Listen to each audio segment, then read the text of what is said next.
ರೋಮಾಪುರದವರಿಗೆ ಬರೆದಂಥ ಪತ್ರಿಕೆ 12ನೇ ಅಧ್ಯಾಯ 19ನೆಯ ವಾಕ್ಯ. ಪ್ರಿಯರೇ, ನೀವೇ ಮೊಯ್ಯಿಗೆ ಮೊಯ್ಯಿ ತೀರಿಸದೆ ಶಿಕ್ಷಿಸುವುದನ್ನು ದೇವರಿಗೆ ಬಿಡಿರಿ. ಯಾಕೆಂದರೆ ಮೊಯ್ಯಿಗೆ ಮೊಯ್ಯಿ ತೀರಿಸುವುದು ನನ್ನ ಕೆಲಸ, ನಾನೇ ಪ್ರತಿಫಲವನ್ನು ಕೊಡುವೆನು ಎಂದು ಕರ್ತನು ಹೇಳುತ್ತಾನೆಂಬುದಾಗಿ ಬರೆದದೆ. ಈ ವಾಕ್ಯದಲ್ಲಿ ಮೊಯ್ಯಿ ತೀರಿಸುವುದರ ವಿಷಯವಾಗಿ ತಿಳಿಸಿ ನುಡಿದಂಥ ಸಂಗತಿಗಳನ್ನು ವಿವರಿಸಲಾಗಿದೆ.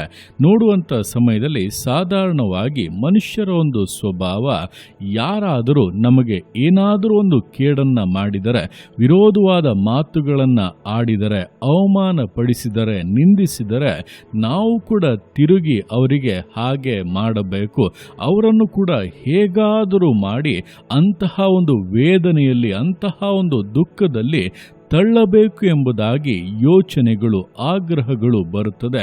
ಕೆಲವೊಮ್ಮೆ ಅದಕ್ಕೆ ತಕ್ಕದಂಥ ವರ್ತನೆಗಳು, ಸ್ವಭಾವಗಳು ಕೂಡ ತೋರ್ಪಡುತ್ತವೆ. ಆದರೆ ಈ ರೀತಿಯಾಗಿ ನಾವು ಮಾಡುವಂಥದ್ದು ನಮ್ಮ ಕಾಲಹರಣವೇ ಹೊರತು ಅದರಿಂದ ಯಾವುದೇ ಪ್ರಯೋಜನವಿಲ್ಲ.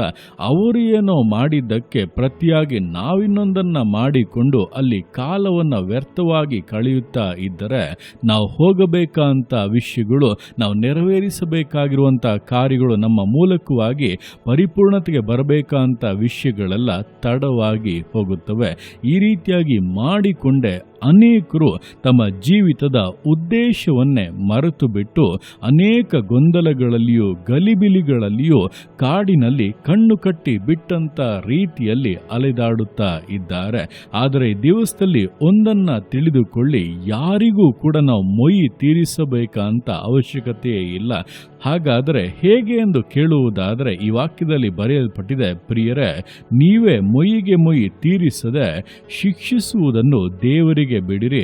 ಯಾಕೆಂದರೆ ಮೊಯ್ಯಿಗೆ ಮೊಯ್ಯಿ ತೀರಿಸುವುದು ನನ್ನ ಕೆಲಸ, ನಾನೇ ಪ್ರತಿಫಲವನ್ನು ಕೊಡುವೆನು ಎಂಬುದಾಗಿ ಕರ್ತನು ಹೇಳುತ್ತಾನೆ ಎಂಬುದಾಗಿ. ಅಂದರೆ ಮೊಯ್ಯಿಗೆ ಮೊಯ್ಯಿ ತೀರಿಸುವಂಥದ್ದು ಇನ್ನೂ ಸ್ಪಷ್ಟವಾಗಿ ಹೇಳಬೇಕು ಅಂದರೆ, ಮನುಷ್ಯರು ಮಾಡುವಂಥ ಪ್ರತಿಯೊಂದು ಕಾರ್ಯಗಳು, ಪ್ರತಿಯೊಂದು ವರ್ತನೆಗಳು, ಅವರ ಪ್ರತಿಯೊಂದು ಮಾತುಗಳಿಗೂ ಕೂಡ ತಕ್ಕಂಥ ಪ್ರತಿಫಲವನ್ನು ಕೊಡುವುದಕ್ಕೆ ಕರ್ತನು ಸಿದ್ಧವಾಗಿದ್ದಾನೆ. ಆತನು ಎಲ್ಲರನ್ನೂ ಕೂಡ ಎಲ್ಲ ಸಮಯದಲ್ಲಿ ಕೂಡ ಗಮನಿಸುತ್ತಾ ಇದ್ದಾನೆ.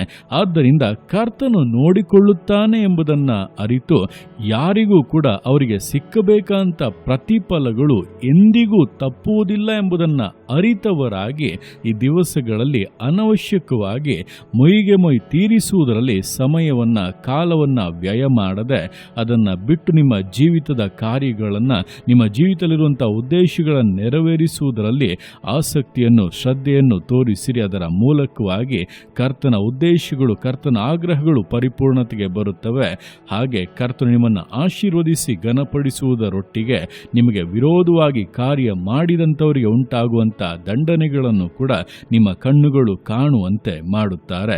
ಆದ್ದರಿಂದ ಈ ದಿವಸಗಳಲ್ಲಿ ಮೊಯ್ಯಿಗೆ ಮೊಯ್ಯಿ ತೀರಿಸುವಂಥದ್ದು ನಮ್ಮ ಕೆಲಸವಲ್ಲ, ಬದಲಾಗಿ ದೇವರ ಕೆಲಸ ಎಂಬುದನ್ನು ಅರಿತು ನಮಗೆ ಕೊಡಲ್ಪಟ್ಟಿರುವಂಥ ಜವಾಬ್ದಾರಿಯಲ್ಲಿ ಮನಸ್ಸಿಟ್ಟವರಾಗಿ, ಅದರಲ್ಲಿ ಆಸಕ್ತಿ ಉಳ್ಳವರಾಗಿ ಅದನ್ನು ನೆರವೇರಿಸುತ್ತಾ ವಿಧೇಯತೆಯಿಂದ, ದೃಢತೆಯಿಂದ, ಸಮರ್ಪಣೆಯಿಂದ ವಿಶ್ವಾಸ ಜೀವಿತಗಳನ್ನು ಮುನ್ನಡೆಸೋಣ. ದೇವರ ಕರಗಳಲ್ಲಿ ಸಮರ್ಪಿಸಿ ಪ್ರಾರ್ಥಿಸೋಣ. ಯೇಸುವೆ, ಸ್ತೋತ್ರ ರಾಜ, ಕೊಟ್ಟಂಥ ದಿವಸಕ್ಕೋಸ್ಕರ ಸ್ತೋತ್ರ ಕರ್ತನೆ. ಈ ದಿವಸ ನಿನ್ನ ಕರಗಳಲ್ಲಿ ಸಮರ್ಪಿಸ್ತಾನೆ. ಪ್ರತಿಯೊಂದು ಜೀವಿತಗಳನ್ನು ನೀನು ಆಳ್ವಿಕೆ ಮಾಡು, ಬಲಪಡಿಸು ಕರ್ತನೆ. ಹೌದಪ್ಪ, ದಿವಸಗಳಲ್ಲಿ ಅನೇಕ ಮನುಷ್ಯರ ನಿಂದೆಗಳಿಂದ, ವಿರೋಧಗಳಿಂದ, ಅವಮಾನಗಳಿಂದ ಬೇಸತ್ತು ಹೋಗಿ ನಾನು ಕೂಡ ವಿರೋಧವಾಗಿ ಏನಾದರೂ ಮಾಡುತ್ತೇನೆಂಬುದಾಗಿ ಆಲೋಚಿಸ್ತಾ ಇರುವಂಥ ನಿನ್ನ ಮಕ್ಕಳೊಂದಿಗೆ ನೀನು ಮಾತನಾಡುತ್ತಾ ಇರುವುದಕ್ಕಾಗಿ ಸ್ತೋತ್ರ.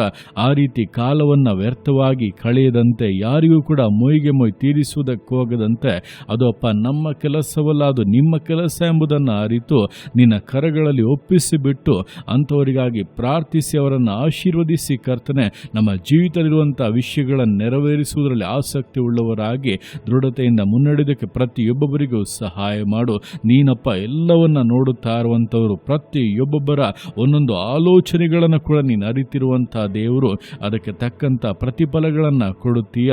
ನಿನ್ನ ಮಕ್ಕಳನ್ನಾದರೂ ಕರ್ತನೆ ಸುರಕ್ಷತೆಯಲ್ಲಿ ಮರೆ ಮಾಡಿ ಶತ್ರುಗಳ ಯಾವುದೇ ಕಾರ್ಯಗಳು ಕೂಡ ಜೀವಿತದಲ್ಲಿ ಅಪ್ಪ ಫಲಿಸದೇ ಇರುವಂತೆ, ಯಾವುದೇ ಅಪ್ಪ ಬಾಧೆಗಳನ್ನು ಉಂಟು ಮಾಡದೇ ಇರುವಂತೆ ಕಾದುಕೊಂಡು ಅಪ್ಪ ಜಯದಲ್ಲಿ ಮುನ್ನಡೆಸು, ಆಶೀರ್ವದಿಸು. ನಿನ್ನ ಮಹಿಮೆ ಕರ್ತನೆ ಜೀವಿತಗಳನ್ನು ಉದ್ಧರಿಸಲಿ, ಘನಪಡಿಸಲಿ. ನೀನು ಮೊಯ್ಯಿಗೆ ಮೊಯ್ ತೀರಿಸುವಂಥ ದೇವರೆಂಬುದನ್ನು ಕರ್ತನೆ ಸವಿದು ನೋಡುವಂತೆ ಅಪ್ಪ ಸ್ತೋತ್ರಾಜ ದಿವಸಗಳಲ್ಲಿ ಅದ್ಭುತಗಳನ್ನು ಮಾಡು, ನಿನ್ನ ಕಾರ್ಯಗಳನ್ನು ನೆರವೇರಿಸು.